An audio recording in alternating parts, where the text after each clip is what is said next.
Hello friend, welcome to my channel Aryan classes. Aryan ક્લાસીસની અંદર હું તમામ ધોરણ 11 કોમર્સના વિદ્યાર્થીઓનું હાર્દિક સ્વાગત કરું છું. ચલો વિદ્યાર્થી મિત્રો, આપણે આ વિડીયોની અંદર તમારી ધોરણ 11 વાર્ષિક પરીક્ષા જે દરેક જિલ્લાની અંદર અમુક જિલ્લાની અંદર ચાલુ થઈ ગઈ છે અને અમુક જિલ્લાની અંદર આ વીકની અંદર ચાલુ થવા જઈ રહી છે. તો તમારી વાર્ષિક પરીક્ષા માટે આપણે આ વિડીયોની અંદર તમે અહીંયા જોઈ શકો છો વાર્ષિક પરીક્ષા 2024 ધોરણ 11 વિષય આંકડાશાસ્ત્ર. અને આ વિડીયોની અંદર વાર્ષિક પરીક્ષાનું આપણે પેપર સોલ્યુશન કરવાના છીએ. પેપર ક્યાંનું છે તમે જોઈ શકો છો અહીંયા પાટણ જિલ્લા શાળા પરીક્ષા સમિતિ એટલે કે પાટણ જિલ્લાનું પેપર છે. બીજું તારીખ તમે અહીંયા જોઈ શકો છો 13/4/2024 વાર શનિવારના એટલે 2024ની અંદર આ પેપર લેવરાઈ ગયું એટલે ગઈ સાલનું પેપર છે. બીજું એ તમે જોઈ શકો તો કુલ ગુણ 80 અને 3 કલાકનો તમે સમય આપવામાં આવેલો છે. બીજું વિદ્યાર્થી મિત્રો, પાટણ જિલ્લાની અંદર હાલ પણ વાર્ષિક પરીક્ષા ચાલુ થઈ ગઈ છે અને અમુક જિલ્લાની અંદર હજી બાકી છે. ઓકે, તમે કોઈ પણ જિલ્લાની અંદરથી પેપર જોતા હોય, ખાસ મેં પહેલી પરીક્ષા બીજી પરીક્ષાની અંદર પાટણ અને બનાસકાંઠા જિલ્લાના પેપરના વિડીયો બનાવીને અપલોડ કરેલા હતા. ઘણા બધા વિદ્યાર્થીઓ કહેતા હતા કે સાહેબ પેપર 60%, 70%, 80% પેપર બેઠા પૂછાઈ ગયા હતા. તો ખાસ તમે પણ હું જેટલો પણ કોમર્સ વિષયના પેપર અપલોડ કરું છું આ દરેક પેપર તમે સોલ્યુશન કરી અને એક્ઝામ આપવા માટે જજો. મેક્ઝિમમ તમને બેનિફિટ થશે એમ. ચલો હવે તમારો સમય વધારે નથી લેવો, ફટાફટ આપણે આવતા રહીશું વિભાગ એ ઉપર. ચલો વિભાગ એની અંદર તમે અહીંયા જોશો. વિભાગ એની અંદર તમને અહીંયા 9 MCQ આપવામાં આવેલા છે. તમારું જે હાલ નવી પેટર્ન છે એની અંદર 16 MCQ આપવામાં આવે છે. જૂની પેટર્ન મુજબ આપણે 9 MCQ હતા. તમે પેટર્ન ઉપર ફોકસ ના કરતા, તમે પ્રશ્નો ઉપર ફોકસ કરજો, કારણ કે આની અંદર આપેલા પ્રશ્નો મોસ્ટ IMP છે એમ. ચલો જાવું છે આપણે પ્રશ્ન નંબર 1 ઉપર. ગાણિતિક આંકડાશાસ્ત્રના સ્થાપક કોણ હતા? ગાણિતિક આંકડાશાસ્ત્રના સ્થાપક કોણ હતા? ચેપ્ટર નંબર 1ની અંદર પ્રથમ પેજ ઉપર જ પ્રશ્ન આપેલો છે. તો ગાણિતિક આંકડાશાસ્ત્રના પિતા હતા કોણ? Karl Pearson. કોણ? Karl Pearson. ઓકે, જો આંકડાશાસ્ત્રના પિતા પૂછે તો ફિશર, આંકડાશાસ્ત્રના પિતા પૂછે તો ફિશર, પણ ગાણિતિક આંકડાશાસ્ત્રના સ્થાપક પૂછે તો કાર્લ પિયર્સન. બંને પ્રશ્નો ઇમ્પોર્ટન્ટ છે. ચલો આગળ જવું છે. નેક્સ્ટ ક્વેશ્ચન નંબર 2ની અંદર જવું છે. નીચેના પૈકી કયો અસતત ચલ છે? હવે ચલના બે પ્રકાર છે, એક સતત ચલ અને એક છે અસતત ચલ. સતત ચલ એટલે તમે જેને માપી શકો, અસતત ચલ એટલે જેને તમે ગણી શકો. હવે અસતત કીધું છે એવું એક્ઝામ્પલ જોવાનું જેને તમે ગણી શકો. વ્યક્તિની ઊંચાઈ માપી શકો, સતત ચલનું વસ્તુનું વજન માપી શકો છો, સતત ચલ. મેદાનનું ક્ષેત્રફળ માપી શકો, સતત ચલ. હવે અહીંયા તમે જો કુટુંબ દીઠ બાળકોની સંખ્યા, હવે તમે આને માપી ના શકો, તમે ગણી શકો છો. તો જેને ગણી શકો છો એ તમારો કયો ચલ? અસતત ચલ. તો જવાબ આવશે કુટુંબ દીઠ બાળકોની સંખ્યા. ચલો નેક્સ્ટ આગળ જવું છે વિદ્યાર્થી મિત્રો. ક્વેશ્ચન નંબર 3 ઉપર 10 અવલોકનનો મધ્યસ્થ 14 છે. 10 અવલોકનનો મધ્યસ્થ 14 છે. જો દરેક અવલોકનનું મહત્વ બમણું થાય તો મળતા અવલોકનનો મધ્યસ્થ કેટલો થશે? તો અહીંયા તમારો જવાબ આવશે ઓપ્શન નંબર બીજાની અંદર તમારો જવાબ આવશે ઓપ્શન નંબર D 1.4. કેટલો જવાબ આવશે? 1.4. સોરી ક્વેશ્ચન નંબર 3ની અંદર તમારો જે જવાબ છે અહીંયા ઓકે. ચલો જવાબ તમારો આવશે અહીંયા option number B question number 3ની અંદર. ચલો આગળ જવું છે. નેક્સ્ટ ક્વેશ્ચન નંબર 4 ઉપર 5 અવલોકનોની માહિતી માટે 5 અવલોકનની માહિતી માટે સિગ્મા કૌંસમાં x-9 બરાબર 0 હોય તો મધ્યકની કિંમત કેટલી થશે? શું મધ્યકની કિંમત કેટલી થશે? હવે તમે આનું સાદુરૂપ આપશો. શું આનું સાદુરૂપ આપશો તો તમારે જે મધ્યક આવશે એ જવાબ આવશે x બાર બરાબર કેટલા આવશે? 9 આવશે. ચલો નેક્સ્ટ આગળ જવું છે. ક્વેશ્ચન નંબર 5ની અંદર જવું છે. અંતિમ અવલોકનોની ન્યૂનતમ અસર થતી હોય તેવું પ્રસારમાનનું કયું માપ છે? અંતિમ અવલોકનની ન્યૂનતમ અસર થતી હોય પ્રસારમાનનું કયું માપ છે? તો જવાબ આવશે ચતુર્થક વિચલન, QD ક્વોટિલાઇઝેશન ડેવિએશન. ઓકે, ચલો નેક્સ્ટ જવું છે આગળ. ક્વેશ્ચન નંબર 6 ઉપર કૌંસમાં કીધું x + a કૌંસની બહાર તમને કીધું છે અહીંયા n-1 ના વિસ્તરણના કુલ પદો કેટલા થાય? તમને આ જે પદ આપ્યું છે એમાં તમને વિસ્તરણના કુલ પદો કીધેલા છે. તો વિસ્તરણના કુલ પદો કેટલા થશે? અહીંયા n પદો થશે. કેટલા પદો થશે? n પદો થશે. ચલો આગળ જવું છે. નેક્સ્ટ ક્વેશ્ચન નંબર 7 ઉપર કોઈ મોલમાં પ્રવેશતા દરેક વાહનોની સલામતી કારણોસર થતી ચકાસણી નીચેના પૈકી શાનું ઉદાહરણ છે? મોલની અંદર પ્રવેશતા દરેક વાહનની સલામતી. મોલમાં દરેક વાહન કીધું છે. દરેક એટલે સમષ્ટિના દરેક અવલોકનનો અહીંયા અભ્યાસ કરવામાં આવે છે, તો એને તમે શું કહેશો? તો એને તમે કહેશો સમષ્ટિ તપાસ. જેમ કારણ કે મોલમાં દરેકે દરેક વાહનની તમારે ચકાસણી કરવાની છે અને જેમાં સમષ્ટિના બધા અવલોકનનો ઉપયોગ કરવામાં આવે તો એને શું કહેવાય? સમષ્ટિ તપાસ કહેવાય. તો જવાબ આવશે ઓપ્શન નંબર એ સમષ્ટિ તપાસ. ચલો આગળ જવું છે નેક્સ્ટ. તો ક્વેશ્ચન નંબર 8ની અંદર એફ, જ્યાં એનું બી પરનું વિધેય માટે ગણ એનો પ્રત્યેક કિંમત માટે ગણ બીમાં ફક્ત એક જ પ્રતિબિંબ મળતું હોય. ગણ એની કિંમત માટે ગણ બીમાં એક જ પ્રતિબિંબ મળતું હોય તો આ કેવા પ્રકારનું વિધેય કહેવાય? શું કે કેવા પ્રકારનું વિધેય? અહીંયા તમે જો જવાબ આપ્યા છો. એફ એટલે વિધેય એથી બી પરનું છે. ગણ એની પ્રત્યેક કિંમત માટે ગણ બીમાં એક જ પ્રતિબિંબ મળતું હોય. કયું? એક જ. હવે એક જ પ્રતિબિંબ મળતું હોય તો તમારો જવાબ આવશે અહીંયા અચળ વિધેય. કયો આવશે? અચળ વિધેય. ચલો આગળ જવું છે નેક્સ્ટ. ક્વેશ્ચન નંબર 9 ઉપર જો ગુણોત્તર શ્રેણીનો સામાન્ય ગુણોત્તર 1 હોય, ગુણોત્તર શ્રેણીનો સામાન્ય ગુણોત્તર તમને પૂછેલો છે કેટલો? 1. એટલે આરની કિંમત તમને કેટલા આપેલા છે? 1 આપેલી છે. અને S10 બરાબર 40. S10ની કિંમત તમને કેટલી આપેલી છે? 40. તો પ્રથમ પદ કેટલું થાય? તમને પ્રથમ પદ પૂછેલું છે. હવે તમે અહીંયા SNનું ટૂંકું સૂત્ર મૂકશો. ટૂંકું સૂત્ર ઓકે. તો તમારો અહીંયા જવાબ આવશે કેટલો? 4 જવાબ આવશે. અહીંયા ઓપ્શન નંબર સીની અંદર તમારો જવાબ 4 જવાબ આવશે. ઓકે. ચલો નેક્સ્ટ આગળ જવું છે. તો આગળ વિદ્યાર્થી મિત્રો અહીંયા વિભાગ બીની અંદર જવું છે. વિભાગ બીની અંદર જતા પહેલાં ખાસ સૂચના છે કે આપણે ધોરણ 11 કોમર્સના દરેક વિષયના આપણે બ્લુપ્રિન્ટ અને દરેક વિષયના નમૂનાના પ્રશ્નપત્રના વિડીયો અપલોડ કરેલા છે. અને બીજું એકાઉન્ટ, સ્ટેટ, ઇકોનોમિક્સ કે બીજા કોઈ પણ વિષય હોય તો આની અંદર આપણે દરેક વિભાગના IMPના વિડીયો બનાવેલા છે. ના જોયા હો તો નીચે ડિસ્ક્રિપ્શનમાં લિંક આપેલી છે, ત્યાં જઈ અને તમે જોઈ શકો છો એમ. ચલો વિભાગ બીની અંદર જવું છે. તો વિભાગ બીની અંદર આ કીધું નીચેના પ્રશ્નોના એક વાક્યમાં જવાબ લખવાના છે. પ્રત્યેકનો 1 ગુણ અને વિભાગ બી તમારો 9 ગુણનો છે. કેટલા ગુણનો છે? 9 ગુણનો છે. એની અંદર પ્રશ્ન નંબર 10 કીધું છે પ્રશ્નાવલી કોને કહેવામાં આવે છે? હવે વિદ્યાર્થી મિત્રો અહીંયા હું વ્યાખ્યા બોલું છું, તમે થોડું ધ્યાન આપજો. પ્રશ્નાવલીની વ્યાખ્યા: અભ્યાસના હેતુને સંબંધી પ્રશ્નોની ક્રમમાં એક યાદી તૈયાર કરવામાં આવે છે. તેમાં પ્રશ્નોના જવાબ લખવા માટે ખાલી જગ્યા છોડવામાં આવે છે. આ પ્રકારે તૈયાર થતી યાદીને પ્રશ્નાવલી કહેવામાં આવે છે. અભ્યાસના સંબંધી એક પ્રશ્નોની ક્રમમાં એક યાદી તૈયાર કરવાની છે. શું? એક યાદી તૈયાર કરવાની છે. અને યાદી તૈયાર કર્યા બાદ તેમાં પ્રશ્નોના જવાબ લખવા માટે તમે શું છોડશો? ખાલી જગ્યા છોડશો. આ પ્રકારે જે યાદી તૈયાર થાય એને પ્રશ્નાવલી કહેવામાં આવે છે. ચલો નેક્સ્ટ આગળ જવું છે. ક્વેશ્ચન નંબર 11ની અંદર બહુવિધ કોષ્ટકને વ્યાખ્યાયિત કરો. બહુવિધ કોષ્ટકની વ્યાખ્યા આપવાની છે. ધ્યાન આપજો, હું બોલું છું. માહિતીના એક કરતાં વધુ ગુણધર્મોને ધ્યાનમાં લઈને લઈ વર્ગીકરણ કરવાથી મળતા કોષ્ટકને બહુવિધ કોષ્ટક કહેવામાં આવે છે. ટૂંકમાં એકથી વધારે ગુણધર્મોને ધ્યાનમાં લઈ જે તમે વર્ગીકરણ તૈયાર કરો છો, આ વર્ગીકરણના આધારે જે કોષ્ટક મળે છે એને શું કહેવામાં આવે છે? બહુવિધ કોષ્ટક કહેવામાં આવે છે. ચલો આગળ નેક્સ્ટ જવું છે.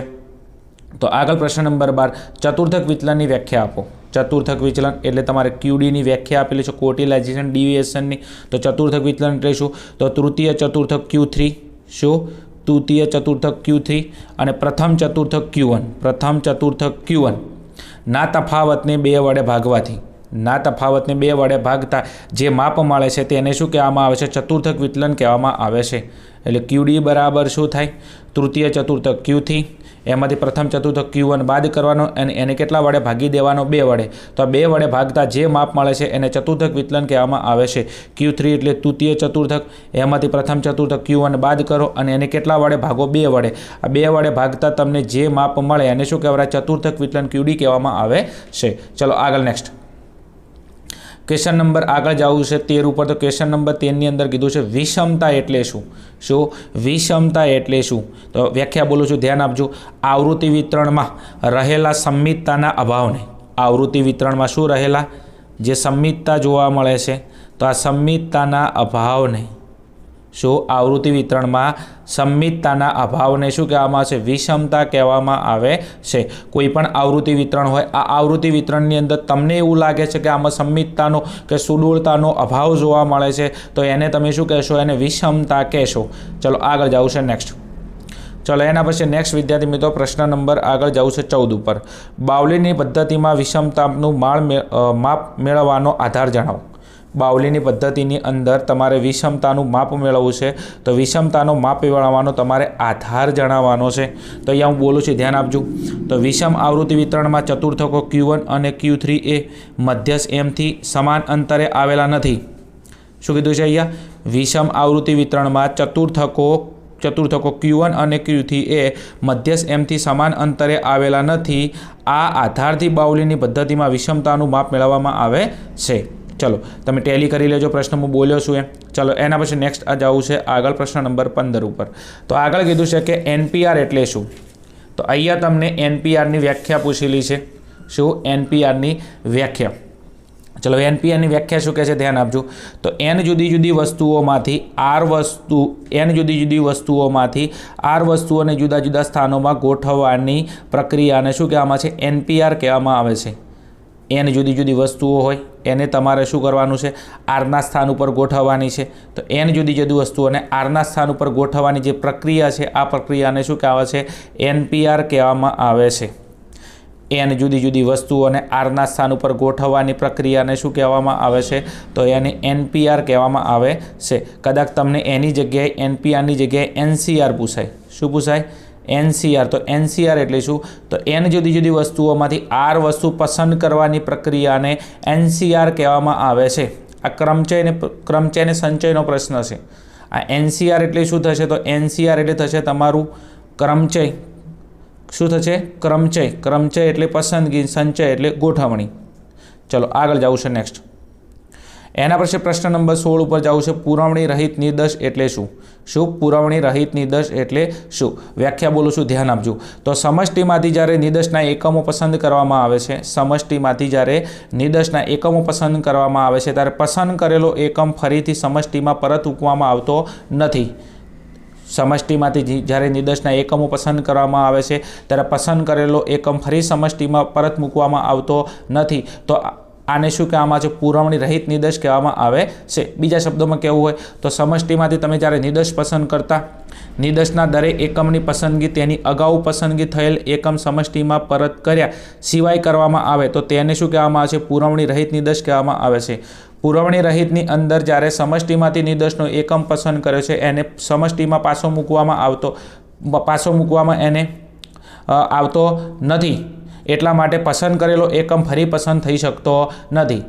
દાખલા તરીકે 52 પત્તાની અંદરથી એક એકો પસંદ કર્યો છે. શું? 52 પત્તામાંથી એક એકો પસંદ કર્યો છે ઉદાહરણ તરીકે. તો 52 પત્તામાંથી એકો પસંદ કરો તો ફરી દાખલા કે તમે એકો પસંદ કરો જો એકો ના આવે, ચમ ના આવે? કારણ કે 52માંથી તમે એકો પસંદ કરી નાખ્યો છે તો હવે પત્તું કદાચ આવે. ઉદાહરણ કે 52 પત્તામાંથી કાળીનો એકો પસંદ કર્યો છે તો હવે કાળીનો એકો પાછો મૂકવામાં નથી આવતો. તો હવે તમારું કદાચ પસંદગી થશે 53 પત્તાના. હવે પસંદગી કરો તો કાળીનો એકો ના આવે. ચમ? કારણ કે એને પત્તામાં પાછો મૂકવામાં આવ્યો નથી.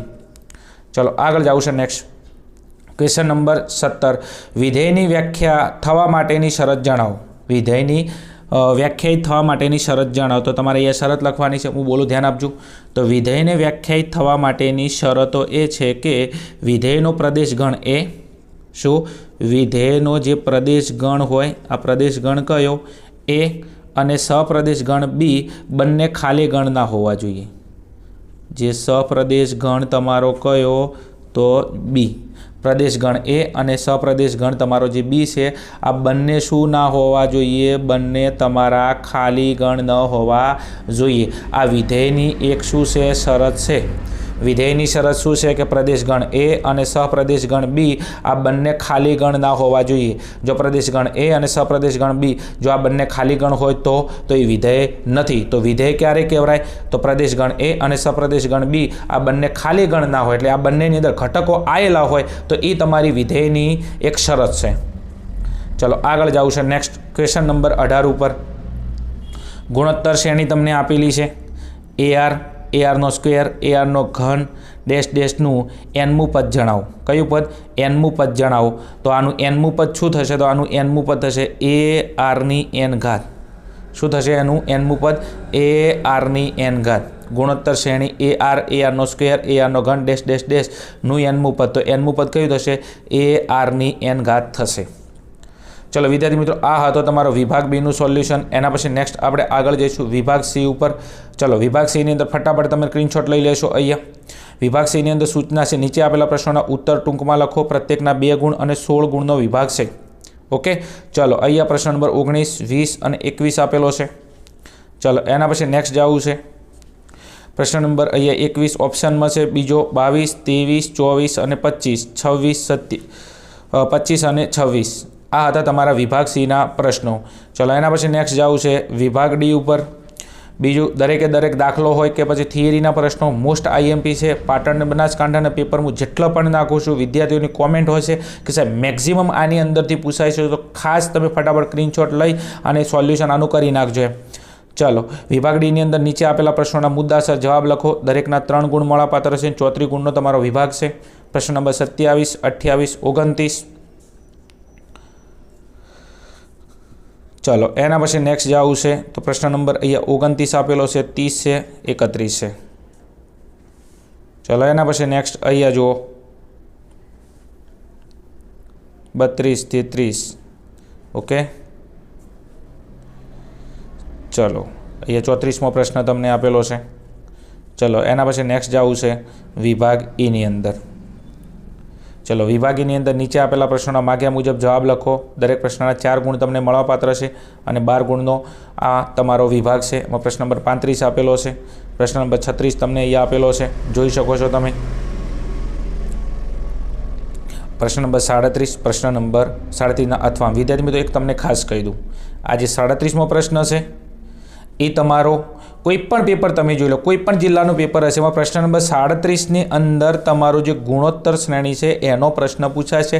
હવે આની અંદર બીજા કયા કયા દાખલા પૂછાય છે એનો મેં અલગથી વિડીયો અપલોડ કરેલો છે. ડિસ્ક્રિપ્શનમાં નીચે લિંક આપું છું, એટલા દાખલા તૈયાર કરી લેજો.